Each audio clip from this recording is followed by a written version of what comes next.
Good morning, જય શ્રી કૃષ્ણ, જય માતાજી ને હર હર મહાદેવ. સ્વાગત છે તમારા બધાનું અમારી ચેનલમાં અને આજના નવા વ્લોગમાં. મસ્ત નાહી ધોઈને રેડી થઈ ગયા. રાતે વરસાદનું એક ઝાપટું આવી ગયું એટલે હવે બફારો જોઈ આખા દિવસમાં કેવો કરીએ છે. જનરલી બફારો વધી જાય પણ હવે પવન હશે તો વાંધો નહીં આવે. કા પપ્પા? ગુડ મોર્નિંગ, જય શ્રી કૃષ્ણ. ગુડ મોર્નિંગ, જય શ્રી કૃષ્ણ, જય માતાજી, હર હર મહાદેવ, જય જીનેન્દ્ર. ગુડ મોર્નિંગ, જય શ્રી કૃષ્ણ માધવન. જય શ્રી કૃષ્ણ, જય શ્રી કૃષ્ણ, જય શ્રી કૃષ્ણ. હા એમ કરો. જય શ્રી કૃષ્ણ, જય શ્રી કૃષ્ણ, જય શ્રી કૃષ્ણ, જય માતાજી, હર હર મહાદેવ. મહાદેવ બધાય મહાદેવ મહાદેવ. જય શ્રી કૃષ્ણ, જય માતાજી, હર હર મહાદેવ. મહાદેવ મહાદેવ. આંખો ખુલ્લી નથી લાગતી હજી. આખું ખુલ્લું નથી, રાતે બંધ નથી થતી ને એટલે ખુલ્લી. ડેડી, સુવિચાર આજનો? જ્યારે કોઈને ગુમાવવાનો વખત આવે ને ત્યારે તેની કિંમત આપોઆપ વધી જાય છે. ઓ સરસ, નાઈસ. એ આપણી પાસે હોય ત્યાં સુધી આપણે એની કિંમત ન સમજાય. શું ખબર પડી? શું કીધું દાદુએ? હે પડી ખબર? હે બોલે નથી, કાંઈ જવાબ નહીં. હાવ ઝીરો એક્સપ્રેશન.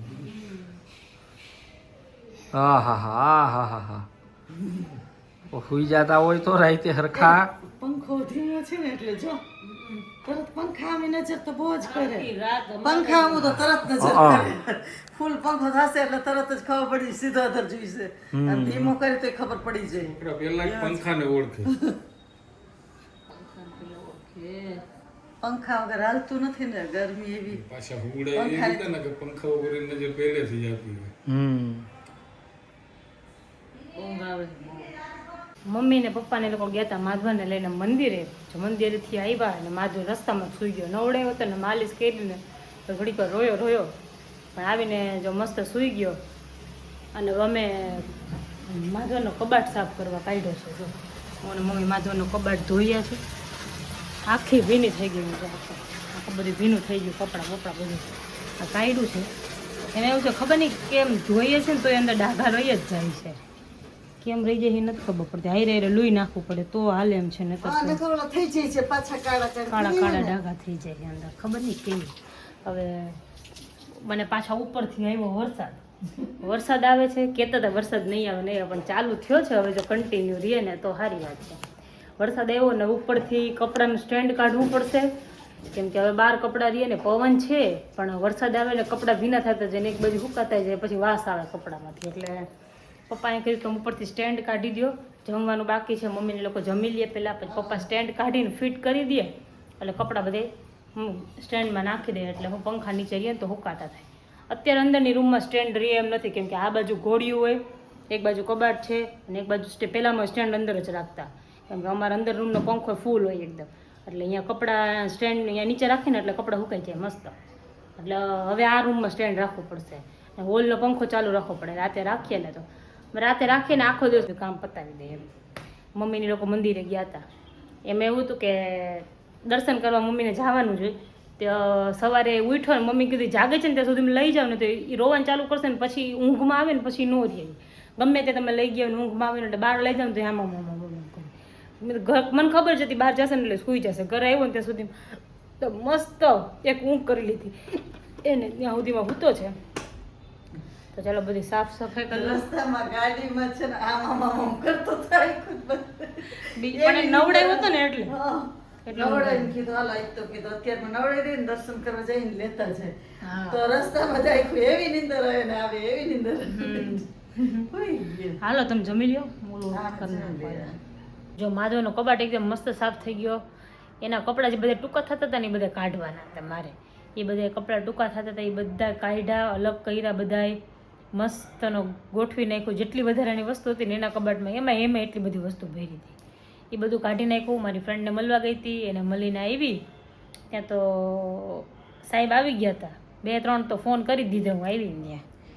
અચ્છા જો આવીને ઊંઘે કરી લીધી મસ્ત. જય શ્રી કૃષ્ણ. જય શ્રી કૃષ્ણ. આ તો તમે કર્યું હતું જય શ્રી કૃષ્ણ. આજે કેવલ સવારે હલવાઈ ગયા એમ બોલી ગયા કે મારી ટ્રેન લેટ છે એટલે આજે કેવલ વ્લોગ ચાલુ કરવો પડ્યો.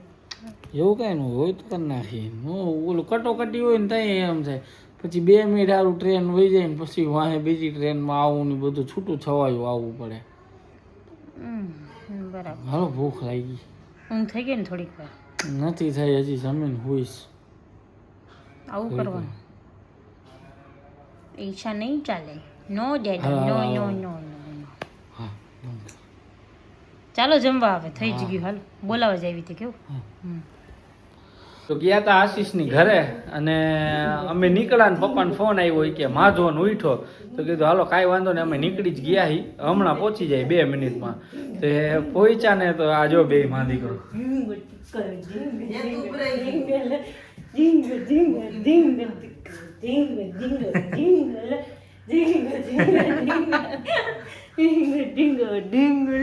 શું આવું તો બહુ જોઈ કા આવું જ ગમે. શરમાઈ ગયો કેમેરા થઈ ગઈ એક નીંદર. ના રે ના છે તો હમણાં હુડાઈને હું ગઈ.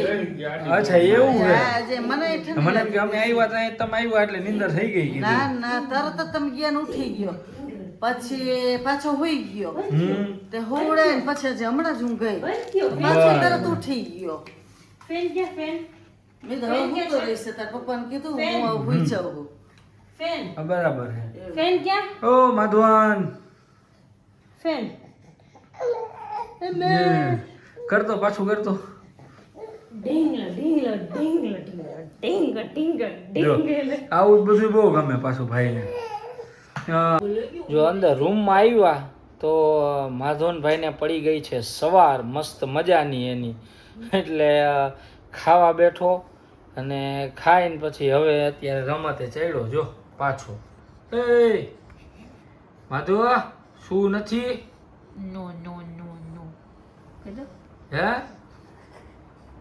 ના ના ના ના ઓ બાપા એ બાપા તો એને તો જાગવાનું થયું તો ભેગા દાદી આવ્યા. દાદી કે મારે નથી હું હે નો નો નો બેહી એમ હા દાદા આવ્યા. કા દાદા બોલો બોલો શું નથી દાદુ તો સુવાનું તો હોય જ કાયમી હવે પછી જો જો જો ના ઈ 100% વાત. આ દિવસો પાછા નહીં આવે. નહીં આવે.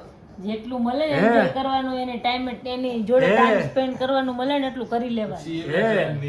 હા એવું છે એમ જ હોય. હે એવું દાદાની ને દાદુની ને દાદીની બેયની છે ને આ લાઈફ છે ને 32 વર્ષ પછી આવી છે પાછી. અમે નાના હતા ત્યાં રમાડતા તે પછી પાછું અત્યારે આવું ત્યાર એમ. પછી હા હા 32 એટલે 28 વર્ષ પછી લે માનસી નાની હતી ને. અને ઈ કેવું ત્યારે તો તમે નાનકડા હતા ત્યારે અમને એટલો રમાડવાનો ટાઈમ નતો. હે? ભલે એ અમે ફરક પડે ને. હા હા એ તો 100% ફેર ત્યારે પડે. હા ત્યારે કેવું હતું કે આટલી પૂરી સગવડ નહોતી અને ટાઈમે નહોતો કોઈ પાસે. અત્યારે સગવડ છે ને ટાઈમે છે એટલે એ બધું એન્જોય કરી લેવાનું. કા ભાઈ અત્યારે આ છોકરો તો તમને તો નો એટલો ના ના એ તો 100% રમાડવાનો જ હોય ને. કા એ મોઢું બાંધ રાખ હવે બસ મોઢું ખુલ્લું ને ખુલ્લું હોય. અને એમાં એવું હતું કે અમે બેઠા હતા થોડુંક ડિસ્કશન કરતા હતા એટલે 1-2 દિવસમાં તમને ન્યૂઝ મળી જ જશે બેયના વ્લોગમાંથી ને બધુંય. એટલે હવે એ પ્રમાણે છે બધી ચર્ચા અને વિચારણા ને બધું હાલતું હતું. હવે મારા ઉપર છેલ્લે અટકીને ઊભું હોય બધું. કા કાલ બપોર લગીમાં 99.99% ફાઇનલ થઈ જશે બધું. યસ એટલે પછી કંઈ કરશું. સારું ચાલો તો જો બસ આજનો વ્લોગ આપણે અહીંયા જ પૂરો કરશું. મળશું પાછા કાલના નવા વ્લોગમાં. ત્યાં સુધી બધાને ગુડ નાઇટ. જય શ્રી કૃષ્ણ.